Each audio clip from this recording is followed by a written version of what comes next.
રામ નારાયણ રામ. આ બધું કોના નિર્દેશથી ચાલી રહ્યું છે? આ બધું કોના ઈશારાથી થઈ રહ્યું છે? તે વ્યક્તિના વ્યક્તિત્વને કેવી રીતે સમજવું? આ સંસાર કઈ શક્તિની પ્રેરણાથી ચાલી રહ્યો છે? આ પ્રકારની ભાવના કેવી રીતે ઉત્પન્ન થાય છે? તે કલાકાર ક્યાં છે?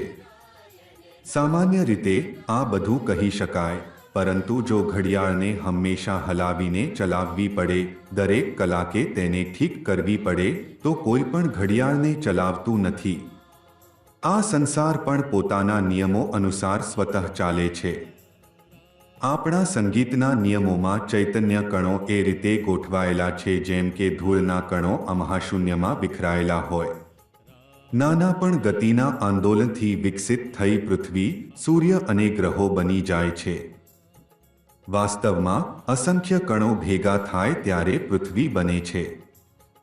અનગિનત રેતના કણો એકત્ર થાય ત્યારે એક દેશ બને છે. જે ગોળ આકારની વસ્તુને મૃણમય પૃથ્વી કહેવામાં આવે છે, તે પણ અસંખ્ય અણુપરમાણુઓના સંયોજનથી બનેલી છે. માટીનું સ્વરૂપ તેનું પોતાનું નથી, તેમાં પાણી છે, વરાળ છે, અગ્નિ છે, અને આ બધું માત્ર સૂર્યથી જ આવી શકે.